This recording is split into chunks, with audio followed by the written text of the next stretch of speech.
Good day, everyone. My name is Todd, standing out here in the field on expedition in the godless middle of nowhere. There's absolutely been abandoned for probably over a decade.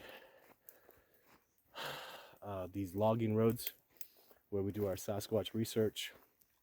So last night, put some apples up. We're going to go check on those next. What I look for in recon, what I look for in any Sasquatch research area is, so obviously we have tree breaks all through this area that are various years old, like this one I'm coming up on right here behind me. An old overbroke Sasquatch tree break. This one's old, you know, in excess of 15 years. But again, what I look for in any Sasquatch area where you're going to do research is substantiative evidence showing that they are there recently. And that's all I found this year, but it's significant.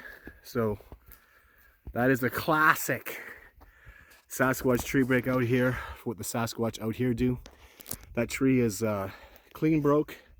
It's pointed towards the road, just like they do out here.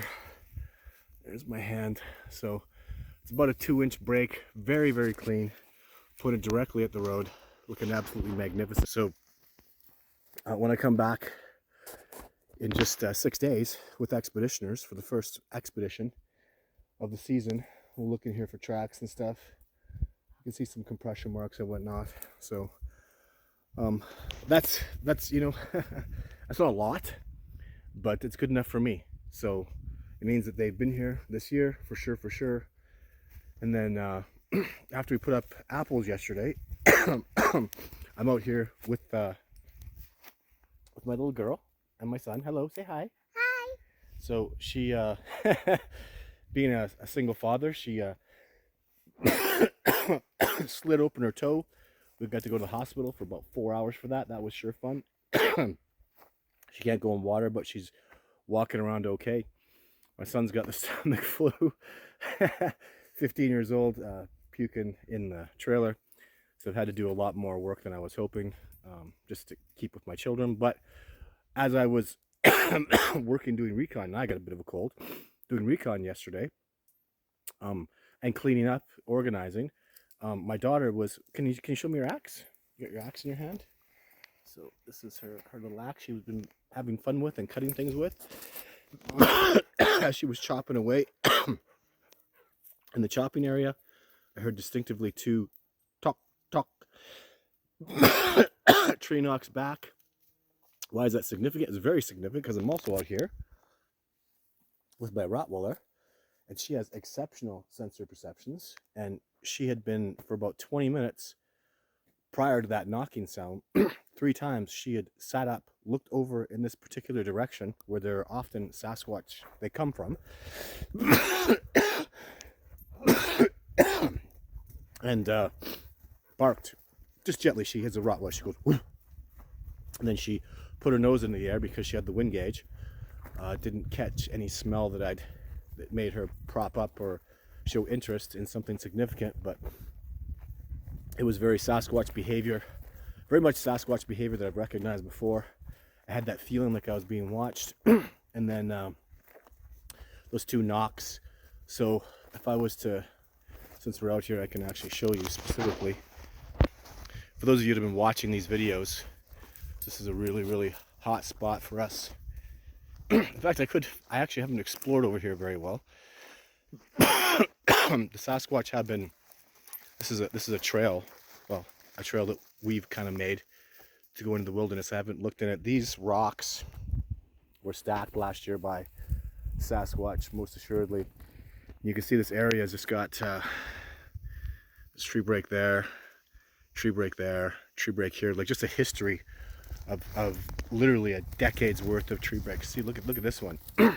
This tree break is long before I ever got here. They're all pointing in the same general direction. So this one was done 2 years ago on a very significant expedition. Canada versus Australia versus the USA. So this is where I heard the Look at that. There's another tree break right there. A couple. But anyways, this is where my Roddy was looking. And then the double knock was heard from here. So right about in this area was the knock.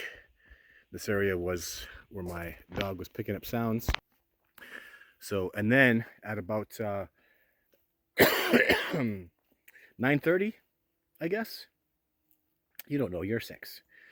But at about 9:30, we heard some significant sounds over by where the apples are.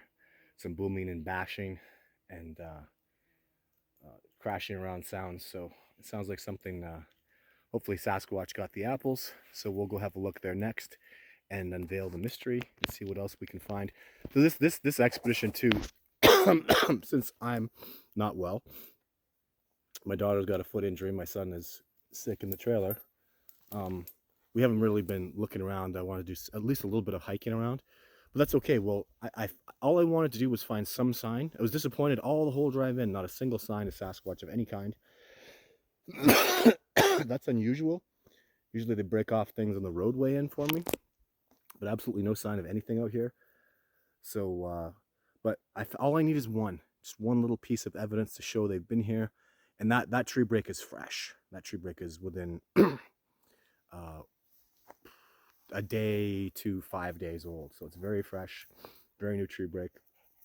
So they've been out here, and we'll go check those apples next. So stay tuned. What'd you find there, Tatiana? A lady slipper. 2 of them. You picked one, and we're not going to pick this one, are we? Yeah. Wow. How'd you find it? I found it because I'm really good at finding things. You sure are. Especially plants, huh? Wow, I'm very good at finding plants a lot.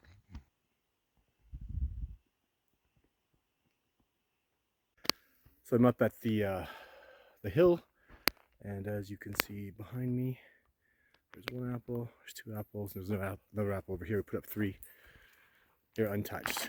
We've had significant encounters with Sasquatch up here, and you know, it's really like there was a Sasquatch here yesterday. There was some sounds. That was Sasquatch activity, Sasquatch sounds. There was a big animal. Let's just put it this way. So I heard the 2 knocks, and they were wood knocks, not rock knocks, because there's grouse that go clack clack, and especially at this time of the year, that's not what I heard. I heard tok tok. It was a different cadence, a different sound. It was wood on wood, and only a Sasquatch makes that sound.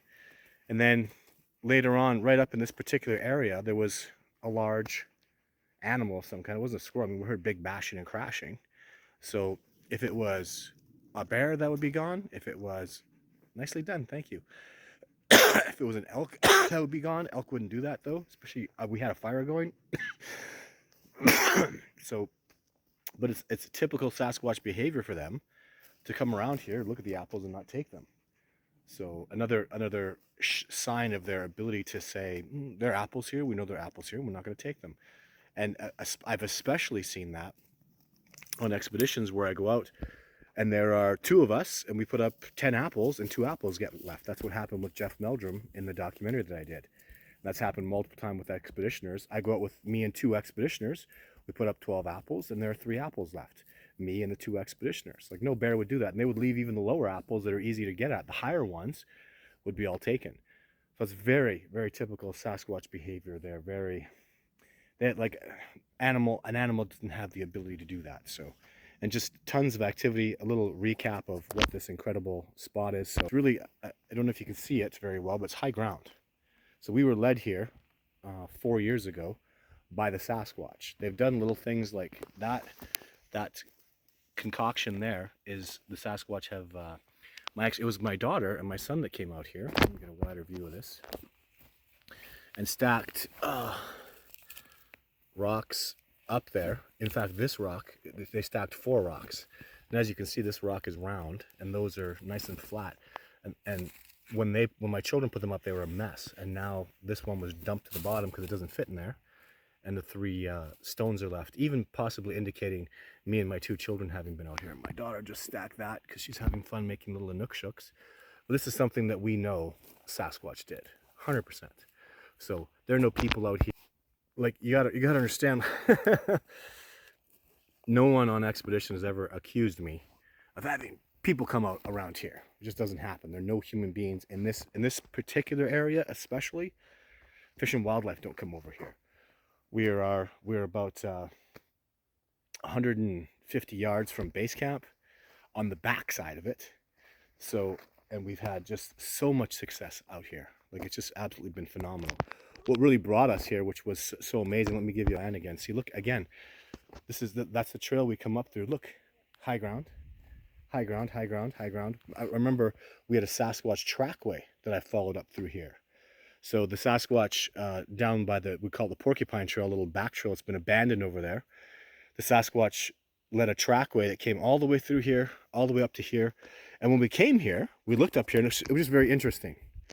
But what was super cool was this was the coolest thing. This was a pine tree, and it had a piece that went kind of like that. It was, you know, probably another 6 feet sticking up off of there. And we all came up here, we all saw it. It was something very vivid. It was kind of, it's a cool thing that you see. And we'd been led here because I was literally walking through the wilderness, banging on trees, because we knew a Sasquatch had been banging up here. And there was one particular bang that was very vivid. We wanted to go find that spot. And as I was going through the woods, banging on trees, and I had a colleague at base camp, he was like, nope, nope, nope, nope. And he kept saying higher, higher. And then I came up to here, and I banged on these apples. And he's like, that is exactly the spot. Where are you? So the Sasquatch led us up here. And then that day, we came up here, we put apples all over the place. Sasquatch came back. They made it very clear. They were very loud, whooping, knocking, making all sorts of cool sounds. We came up here the next day. The apples were all taken. And what was super cool is this was snapped off. And the piece was lying here on the ground. A very obvious thing. And we actually had heard this. We heard booming, crashing, but there was a good moment of silence. Then we heard snap. Came up here the next day. That was snapped. Apples taken. I mean, totally incredible. We found tracks and stuff around here. So they literally, this is why I tell you they're my teachers. They lead me. They teach me things to do. It's just been absolutely magnificent, the lessons that we've learned out here. So this is our gifting spot. I will not put cameras up here because, so you know, I had a gifting spot before in this area in Radium, probably 12 years ago approximately. It was an awesome spot. They were taking apples from me regularly. It was amazing because whenever they take apples, they come interact. It's really a wonderful gift because when they take apples from you, they just get excited. There's so much more interactions. It's absolutely blissful what happens. As a researcher, it's just a wonderful thing. So when I went and put cameras up there, they stopped taking apples forever. They never took an apple or a gift from that spot. They never interacted with me ever again. And for those of you who are skeptical, and honestly so, that's perfectly good to be skeptical like that. Could they see the cameras? Well, absolutely. They're trackers. You come out here, man, they notice bent blades of grass. The best trackers that have ever lived. But what I know now more than anything, and I've had a dozen examples of this, is the energy changes. You're out there and you're giving apples and you want to sneak a photograph. And I don't know how to put up a camera and not be sneaky about it. Do you understand that? So we're working on something new this year that will possibly get us new photographic evidence. And we're going to talk about that a lot this year. So we've got a brand new thing that we've never done before. We're very excited about that should be kind of middle ground for Sasquatch and us. But I've seen a dozen occasions where if you don't give these gifts with just the thought of giving them with no reward whatsoever, see, you give apples and the reward is we get camera footage, it just doesn't work, guys. I hope you understand that. It's sneaky, it's deceptive, and they're little pieces of even if you think of it this way, there's little electronic devices, and you can't hide a camera from a Sasquatch. They're the best trackers that have ever lived. We're not talking about gorillas or chimpanzees here. These guys are hunters. They're trackers. And they verse each other with tracking skills. Human beings are trackers, but these guys are next level trackers.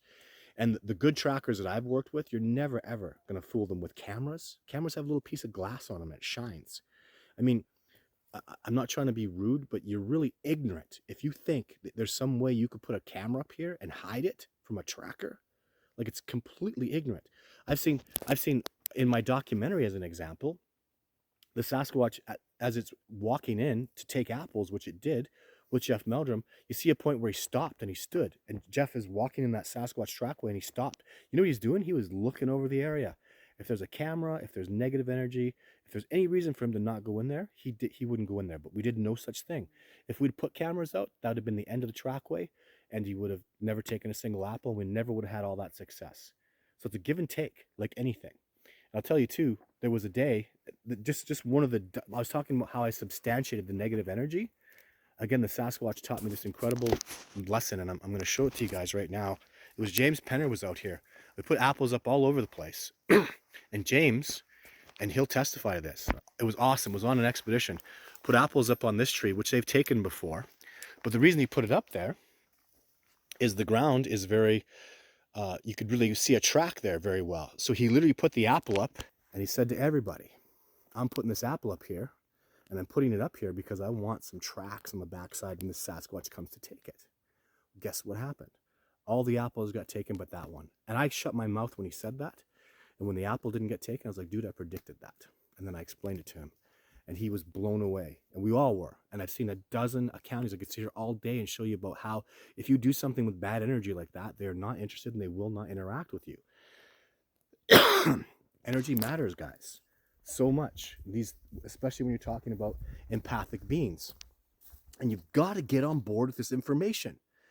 Telepathy, empathic ability, mind speak. These are absolute factual realities of the world we live in. And that's how these beings have been able to completely evade us. Thank you, daughter. Because they're empathic, they're telepathic of the highest level.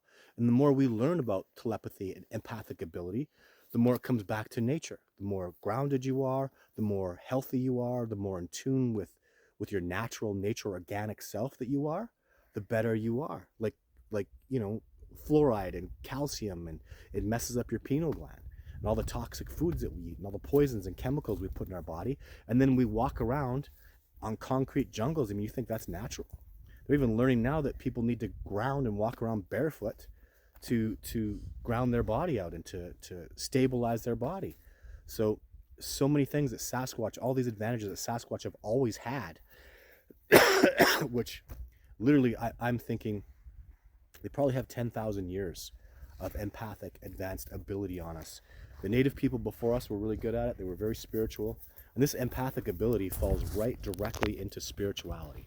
It's literally, I literally count it as your empathic ability increases as your spirituality increases. Do you understand that? So you got, physical, mental, spiritual, health, life force energy. And the spiritual is when you become more spiritually connected. That is literally your empathic, telepathic ability. So for those of you who are religious, Christian, Muslim, Buddhists, whatever, that spiritual ability increases your empathic ability, increases your telepathy. It goes hand in hand. For those of you who are not so religious like myself, there's a universal connection that brings us all together, and I feel and live that. What some people call God, I call the universal connection through all of us. And there's so much going on here, guys. And this is really the time for this discovery, and Sasquatch knows it because quantum physics and science are all coming this direction. They're all showing us these realities, and it all attaches into spirituality. It all ties in beautifully together. And we're starting to see that very, very clearly. In the next 10, 20 years, when quantum physics starts to unleash or reveal what they've learned to date, your mind is going to be absolutely blown, and the world is going to forever change for the better on so many levels. We are literally going to ascend to the next level. It's all because of the quantum, the energies, and the spiritual ascension that we're all about to take. And it's a very, very exciting time. And Sasquatch know it. They recognize that. And that's why this discovery process is going so well, specifically here in this research that we're doing right now. The discovery of Sasquatch has been made. We are literally just expanding on it, growing on it, taking it to the next level, the way it needs to be, very cautiously, very step by step. And it's a wonderful, brilliant experience. Be excited because it's going to be a fantastic year.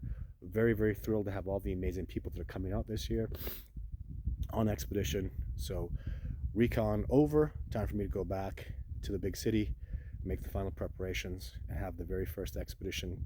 And you guys are going to be all a part of it this year, so much more than ever. Stay tuned. Lots.